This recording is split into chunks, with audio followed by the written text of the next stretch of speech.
In 2013, a series of ordinary-looking emails were sent to employees at Google and Facebook. There was no hacking involved, no malware was installed, no passwords were stolen. And yet, those emails convinced two of the largest technology companies in the world to transfer more than $100 million. This is not a story about technical failure. It is a story about trust, routine, and how easily both can be exploited. At the time, Google and Facebook were growing at an extraordinary pace. They worked with hundreds of suppliers across different countries. Invoices arrived daily. Payments were processed constantly. Large amounts of money moved as part of normal business operations. Speed and efficiency were priorities.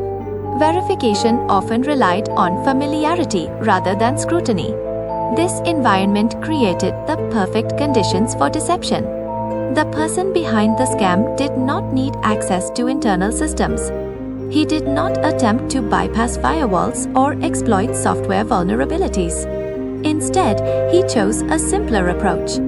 His name was Evaldas Rimasauskas, and he was based in Lithuania. Rather than attacking technology, he studied people and processes. Rimasauskas spent time learning how large corporations communicated. He observed how professional emails were written. He analyzed invoice formats. He learned how suppliers interacted with finance departments. Most importantly, he learned which vendors Google and Facebook already trusted. This information was not hidden. Much of it could be gathered from public records, business filings, and routine corporate disclosures. Once he understood how the system worked, he created a fake company. The company's name closely matched that of a legitimate hardware supplier that both Google and Facebook worked with. The structure looked authentic. The paperwork looked real. The email addresses looked professional. Nothing about the company appeared suspicious at first glance. Then the emails began. They were polite. They were professional. They referenced real projects and real services. They included invoices that looked identical to legitimate ones. To anyone receiving them, they appeared routine. And that was the point. Because the emails looked familiar, they were processed quickly.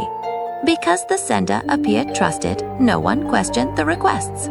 Because the invoices matched expectations, payments were approved. Wire transfers were sent. Millions of dollars moved across borders without triggering alarms. This type of fraud is known as business email compromise. It does not depend on technical exploits. It depends on human behavior. In large organizations, employees are trained to complete tasks efficiently. When something fits an established pattern, it rarely receives close inspection. Rimasauskas understood this perfectly. Over time, the invoices continued. Payments continued as well. The amounts increased gradually. Each successful transaction reinforced trust. And with each transaction, the scam became harder to detect. Eventually, the total amount transferred exceeded $100 million. By the time discrepancies were noticed, most of the money had already disappeared into complex financial channels. There was no system breach to investigate, no malware to analyze, no obvious point of failure. The failure was procedural. What makes this case particularly unsettling is its simplicity. There were no advanced tools involved, no sophisticated cyber weapons, no insider access. The scam relied entirely on imitation, patience, and credibility. Rimasauskas did not rush. He did not attract attention. He blended into normal business operations. Eventually, authorities began to investigate irregular payments. The trail led back to Rimasauskas. He was arrested and later extradited. Some of the stolen money was recovered, but much of it was gone forever. For Google and Facebook, the financial loss was significant but manageable. The psychological impact was far more serious. They realized something deeply uncomfortable. They had not been hacked, they had been deceived. This case forced companies across the world to rethink how trust functions inside organizations. It revealed a critical weakness. Modern businesses often rely on routine rather than verification, and routine can be manipulated. Today, business email compromise is one of the most costly forms of cybercrime worldwide.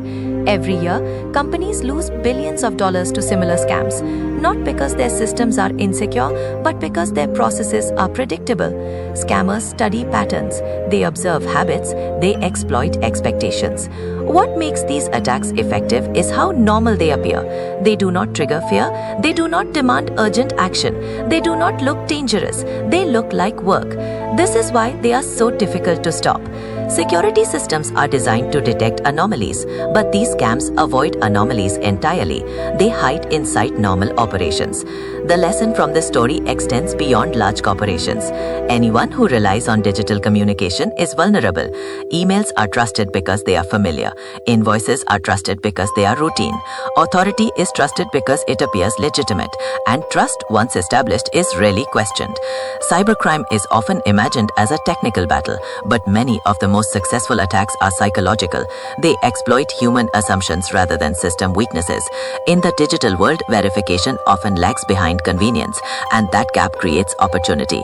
The most dangerous scams are not the ones that look suspicious. They are the ones that look ordinary. Because in modern cybercrime, the greatest vulnerability is not technology. It is trust. This is Dark Ledger.